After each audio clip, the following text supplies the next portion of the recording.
Bom, parei ali, dei um pequeno corte, só pra gente dividir um pouquinho. Bom, outro cara que a gente vai ver é o David Hume. David Hume, ele vai colocar problemas para o empirismo. Ele é um empírico, só que ele vai levar as hipóteses empiristas até o máximo, para ver se elas se sustentam. Isso é muito comum na filosofia, a gente pegar uma ideia e levar até as últimas consequências, para ver se ela se sustenta mesmo. Então vamos lá. Ele escreve um livro chamado Investigação acerca do Entendimento Humano. É uma obra que é compilada de uma obra maior, que é Tratado sobre a Natureza Humana. Eu recomendo esse menor, também muito bom. Bom, então a ideia que ele tem a diferença do Locke para o Hume, né, não são tantas, né? Mesma ideia, mesma a noção que o quê? Que vem um objeto e a mente capta esse objeto, né? Ou seja, o que a mente capta, elas são percepções do mundo. Tudo que existe no mundo, você vai ter dois tipos de percepções. A primeira coisa que você tem é a impressão direta, é o sentir direto. Você imagine que nesse momento, o que é que você está sentindo? Pronto, essa é a impressão. Né? Quando eu toco essa garrafa, eu estou tendo a impressão de sua solidez, de sua textura, de sua temperatura, como eu estou sentindo a temperatura desse ambiente, tudo isso são impressões. Né? Isso são o quê? É forte, a impressão ela é muito forte, você está sentindo no momento. E é a partir dessas impressões que você começa a ter ideias. Mas as ideias, elas vêm depois das impressões diretas. Elas são derivadas das impressões diretas. Né? Ou seja, eu só tenho ideia de algo depois que eu passei por isso. Depois que eu passei por algo. Então sempre eu tenho a impressão primeiro e depois vem ideias. Né? E essas ideias elas vêm o quê? De elementos como memória, né? Eu lembro do que aconteceu, e a memória ela é sempre fraca, né? Ou seja, se eu sinto o cheiro de uma flor, eu tenho aquela impressão. Eu posso lembrar no outro dia o agradável aroma da flor, mas aí vai ser uma coisa embotada, uma coisa fraca. Eu não vou sentir o cheiro, eu vou, né? Outra coisa também que a gente pode formar ideias é através da imaginação, né? Também a memória e a imaginação ela está muito ligada, né? Às vezes quando a gente relembra um momento, muitos acontecimentos a gente acaba esquecendo e acaba criando outros elementos, né?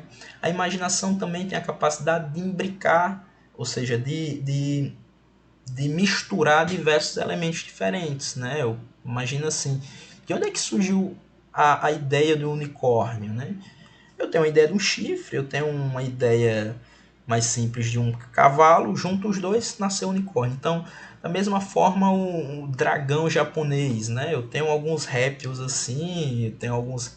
Imagina eles voando, sendo alados, né? E aí nasce um dragão, né? Então, a nossa imaginação tem essa capacidade absurda e muito do que a ciência faz, a nossa imaginação contribui, né? Porque a nossa imaginação ela nos faz ir além daquilo que está dado pelas nossas impressões diretas, né? Só que o que? A nossa imaginação é uma criação, né? Então ela é sempre no termo da verdade, do que as coisas são, da objetividade, a ideia ela sempre vai ficar aquém da impressão direta. Então ele é um empirista, enquanto o Locke ele coloca, ó, a impressão que eu tenho, eu consigo retirar determinadas ideias que são objetivas, né? Ele vai dizer assim, ó, o que é objetivo mesmo é a impressão. A ideia é sempre algo mais fraco do que a impressão direta, né? Já não é tão objetivo quanto a impressão direta. Isso é ser empírico radical, né? E a partir dessas ideias, novamente, né, vão surgindo ideias mais complexas, né? É por a gente, por exemplo, observar inúmeros indivíduos parecidos, né, como o exemplo do cachorro, que eu vou criar a noção, né, de semelhança.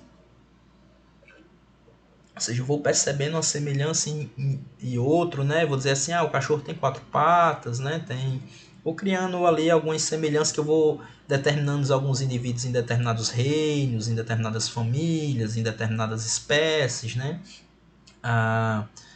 Bom, então vamos aqui. Vamos ver o que ele fala no livro dele aqui, ó, o trecho ele fala: quando refletimos sobre nossas sensações e impressões passadas, nosso pensamento é um reflexo fiel e copia seus objetos com veracidade. Porém, as cores que emprega são fracas e embaçadas em comparação com aquelas que revestiam nossas percepções mais originais, né? Bom, novamente ele vai negar qualquer tipo de universal, ou seja, de ideia que vale para todo mundo, né? Ou seja, quando a filosofia clássica ela sempre tinha a ideia de que existe uma verdade, que ela é universal e ela é válida para todo mundo.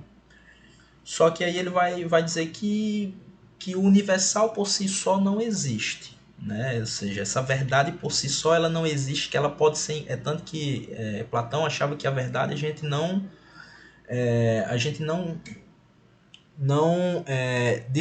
descobria, não criava, né? A verdade a gente relembrava, a gente captava, né?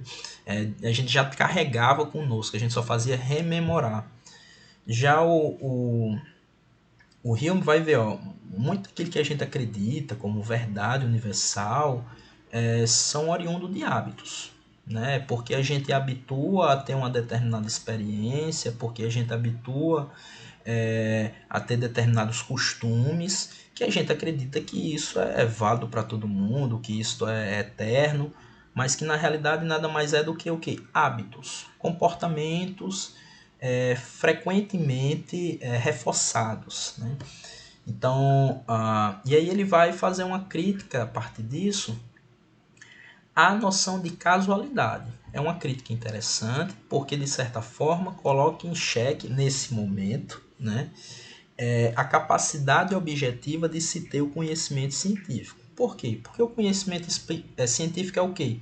A explicação das causas sobre algo. Né? Quando eu penso assim, como é que eu vou falar da chuva cientificamente? Eu vou explicar como as chuvas causam, né? Como as chuvas são causadas, as causas dela. Quando eu vou falar, por exemplo, do terremoto, vou falar das causas do terremoto, como ele acontece, né?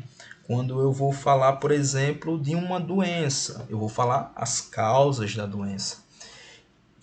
E aí é sempre uma relação de causa e efeito. Só que ele vai dizer, ó, se a gente levar o empirismo muito a sério, a nossa experiência direta, ela não mostra que um objeto causou um outro. O que ele mostra é que o quê? Um acontecimento aconteceu depois de outro. Ou seja, imagine que eu estou numa bola de bilhar, né? Uma sinuca, né? Na verdade, uma sinuca. Eu toco na bola branca, né, com um taco, e essa bola ela bate numa bola preta. A bola ela começa a se mover. Na nossa experiência cotidiana, a gente vai dizer que a bola preta ela se moveu por causa que a bola branca, digamos assim, jogou a sua força cinética nela, né, da física, né? Ou seja, transferiu sua força cinética, sua energia cinética para a bola preta. Só que ele vai dizer assim, isso aí já é uma ideia, isso aí já é uma hipótese, isso aí já é algo que eu coloquei através do meu processo mental. Mas o que a minha experiência direta me mostrou foi que o quê? Que primeiro, a bola branca bateu na bola preta e depois a bola preta se moveu.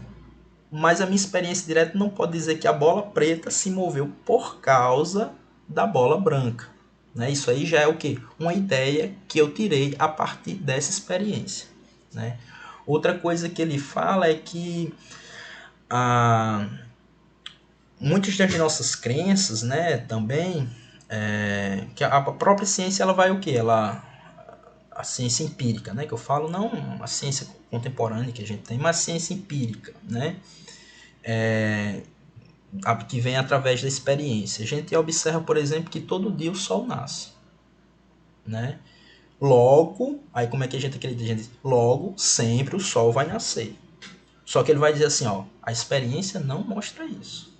Isso aí já é o quê? Uma crença de que, como sempre aconteceu isso, sempre acontecerá. Então ele vai dizer assim, ó, não é que você não vai acreditar nas certezas, é porque a experiência diretamente não tem como eu criar uma lei geral. Por exemplo, eu vejo que todo objeto que eu rebolo, ele cai. Aí qual é, né? Se eu jogo essa moeda aqui, ela caiu. Então todo objeto que eu jogar, ele cai. Aí qual é a sua conclusão? Logo, todo objeto que eu jogar para cima vai cair.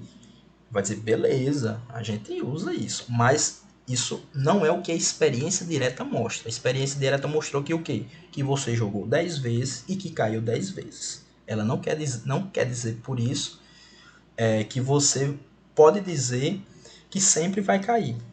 Né? Então é muito mais um hábito. Porque sempre aconteceu, a gente acredita que sempre acontecerá da mesma forma. Só que a experiência não tem como dizer isso. Né? Bom, então por hoje é só e até mais.